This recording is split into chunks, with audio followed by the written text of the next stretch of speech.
నిర్మల్ జిల్లా బాసర జ్ఞాన సరస్వతీదేవి ఆలయానికి పాలకవర్గం ఏర్పాటులో జరుగుతున్న జాప్యం విమర్శలకు తావిస్తోంది. ఈ విషయంలో బీఆర్ఎస్ పాలకుల బాటలోనే కాంగ్రెస్ ప్రభుత్వం కూడా నడుస్తోందనే వ్యాఖ్యలు వినిపిస్తున్నాయి. గత ప్రభుత్వంతో పాటు ప్రస్తుత సర్కారు నోటిఫికేషన్ జారీ చేసిన ట్రస్ట్ బోర్డును ఏర్పాటు చేయకపోవడానికి కారణమేంటి? కాంగ్రెస్లోని వర్గపోరు, చైర్మన్ పదవి కోసం పోటీతోనే ధర్మకర్తల మండలిని ఏర్పాటు చేయడం లేదా? ఆలయ పునర్నిర్మాణం పూర్తయ్యే వరకు ఈ అంశం పెండింగ్లోనే ఉంటుందా? ట్రస్ట్ బోర్డు లేకపోవడంతో ఆలయ పాలన దెబ్బతింటోందా? పూర్తి వివరాలు ఈ స్టోరీలో చూద్దాం. దేవాలయాలు కేవలం పూజా మందిరాలు మాత్రమే కాదు, ఇవి హిందూ ధార్మిక సంస్కృతికి ప్రతీకలు. వీటి పరిరక్షణకు సమర్థులైన ధర్మకర్తల మండలి అవసరం. పాలకవర్గం సకాలంలో ఏర్పాటైతే భక్తులకు మెరుగైన సౌకర్యాలతో పాటు పారదర్శకమైన పాలన అందుతుంది. నియమ నిబంధనలకు అనుగుణంగా సకాలంలో ట్రస్ట్ బోర్డును ఏర్పాటు చేయకపోతే ధర్మపాలనకు విఘాతం కలుగుతుంది. ఆలయాల స్వయం ప్రతిపత్తి, ఆధ్యాత్మిక ప్రగతి అటకెక్కుతుంది. దేవాలయాల ఆలన పాలన చూసేందుకు పాలక మండలిని ఏర్పాటు చేయాలి. కానీ తెలంగాణలో జాప్యం జరుగుతోంది. ఇది ఆలయాల నిర్వహణ, భక్తుల నమ్మకాలు, ధార్మిక విధులను ప్రభావితం చేస్తోంది. ధర్మ పరిరక్షణ నిరంతర ప్రక్రియ, కానీ ఆలయాలకు పాలక వర్గాలు లేకపోవడం చుక్కాని లేని నామచందంగా మారుతుంది. ఈ విషయంలో జరుగుతున్న జాప్యం దేవాలయాల ఆర్థిక పారదర్శక నిర్ణయాలను దెబ్బతీస్తోంది. ఆలయాల నిర్వహణ కేవలం అధికారులకే పరిమితమైతే భక్తి కంటే పాలనా సమస్యలే ఎక్కువగా ఉంటాయి. గుళ్ళు కేవలం ప్రభుత్వ నియంత్రణలో ఉండే సంస్థలు కావు, ఇవి కోట్ల మంది భక్తుల నమ్మకాలకు ప్రతీకలు. ట్రస్ట్ బోర్డుల నియామకంలో జరుగుతున్న జాప్యం భక్తుల మనోభావాలను దెబ్బతీస్తోంది.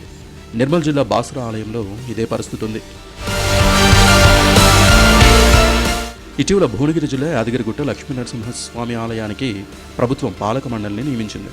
దీంతో ఇప్పుడు మరో ముఖ్యమైన బాసర జ్ఞాన సరస్వతీదేవి క్షేత్రం అభివృద్ధి, ట్రస్ట్ బోర్డు ఏర్పాటు అంశం తెరపైకి వస్తోంది. నిజానికి 9 ఏళ్లుగా బాసర ఆలయానికి ధర్మకర్తల మండలి లేదు. బీఆర్ఎస్ ప్రభుత్వ హయాంలో పాలక మండలి ఏర్పాటుకు 2 సార్లు నోటిఫికేషన్ జారీ చేసి దరఖాస్తులు స్వీకరించారు. కారణాలు ఏవైనా కమిటీని మాత్రం ఎంపిక చేయలేదు. పాలకవర్గం లేకపోవడంతో ఆలయాల నిర్వహణ, పర్యవేక్షణపై కొరవడింది. అధికారులు ఆడిందే ఆట, పాడిందే పాటగా సాగుతోంది. రాష్ట్రంలో కాంగ్రెస్ అధికారంలోకి వచ్చిన తర్వాత పలు ఆలయాలకు కమిటీలు నియమించారు. గత ఏడాది డిసెంబర్లో బాసర పాలక మండలి కోసం దేవాదాయ శాఖ నోటిఫికేషన్ ఇచ్చింది. 14 మంది సభ్యులతో పాలక మండలి ఏర్పాటు చేస్తామని, ఆసక్తి గల వ్యక్తులు దరఖాస్తు చేసుకోవాలని దేవాదాయ శాఖ ప్రకటన జారీ చేసింది. కానీ కారణాలు ఏవైనా పాలక మండలి ఏర్పాటు కాలేదు. ఇటీవల ఆలయ అభివృద్ధికి ప్రభుత్వం భారీగా నిధులు మంజూరు చేసింది. ముఖ్యమంత్రి రేవంత్ రెడ్డి భూమి పూజ చేశారు. వచ్చే ఏడాది జూన్ చివరి నుంచి జూలై మొదటి వారం వరకు జరిగే గోదావరి పుష్కరాల నాటికి పనులు పూర్తి చేయాలన్న లక్ష్యంతో ప్రభుత్వం ఉంది. దీంతో పాలక మండలి ఏర్పాటైతే అభివృద్ధి పనుల్లో నాయకుల జోక్యం పెరిగి అనవసర వివాదాలు తలెత్తే అవకాశం ఉందని ప్రభుత్వం భావిస్తోందన్న ప్రచారం జరుగుతోంది. దీంతోనే ఈ అంశం ఊసే ఎత్తడం లేదని వినిపిస్తోంది. సాధారణంగా పాలక మండలిలో అధికార పార్టీ స్థానిక శాసనసభ్యుడు, మంత్రులు సూచించిన వారిని నియమిస్తారు. అయితే ఇక్కడ కాంగ్రెస్కు సిట్టింగ్ ఎమ్మెల్యేలు లేరు. బీజేపీ శాసనసభ్యుడు ఏలేటి మహేశ్వరరెడ్డి ప్రాతినిధ్యం వహిస్తున్నారు. కాంగ్రెస్లో తీవ్ర వర్గపోరుంది. నియోజకవర్గ ఇన్ఛార్జ్ నారాయణరావు పటేల్, మాజీ ఎమ్మెల్యే విఠల్ రెడ్డితో పాటు సీనియర్లు ఉన్నారు. దీంతో పాలక మండలిని ఎంపిక చేయడం అనవసర తలనొప్పిగా ప్రభుత్వ పెద్దలు భావిస్తున్నారని కాంగ్రెస్ వర్గాల్లో వినిపిస్తోంది. అయితే ట్రస్ట్ బోర్డు చైర్మన్ పదవిని రాజకీయేతర వ్యక్తులకు ఇస్తే సమస్యలుండవన్న అభిప్రాయాలు వ్యక్తమవుతున్నాయి. యాదగిరిగుట్ట ఆలయ చైర్మన్ పదవి దక్కించుకున్న మన్ని సత్యనారాయణ రెడ్డి ఫార్మా దిగ్గజ సంస్థ అధిపతి. ఆలయ అభివృద్ధి కోసం అవసరమైతే సొంత నిధులు ఇవ్వగల శక్తి సామర్థ్యాలు ఉన్నాయి. అలాంటి పారిశ్రామికవేత్తలు, ఇతర రంగాల ప్రముఖులు ఉన్నారు.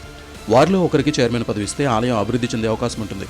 రాజకీయ నిరుద్యోగులకు ఇస్తే మొదటికే మోసం వస్తుందన్న చర్చ సాగుతోంది. జరుగుతున్న పరిణామాలను పరిశీలిస్తే బాసర ఆలయ పాలక మండలి ఏర్పాటు ఇప్పట్లో కష్టమేనన్న ప్రచారం జరుగుతోంది. ధర్మకర్తల మండలి నియామకంలో జాప్యం చేయడం అంటే భగవంతుడి సేవతో పాటు ఆలయ అభివృద్ధిలో భక్తుల భాగస్వామ్యాన్ని దూరం చేయడమే అవుతుందనే వారు లేకపోలేదు. ధర్మకర్తల మండలి ఏర్పాటు రాజకీయంగా నిర్ణయం తీసుకోవాల్సిన అంశం. అధికార పార్టీ నేతలకు పునరావాసం అనుకోవడంతోనే నియామకంలో జాప్యం జరుగుతోందని భావిస్తే ప్రత్యామ్నాయాలను పరిశీలించవచ్చు. బాసర ఆలయం విషయంలో ప్రభుత్వం ఏ నిర్ణయం తీసుకుంటుందో చూడాలి.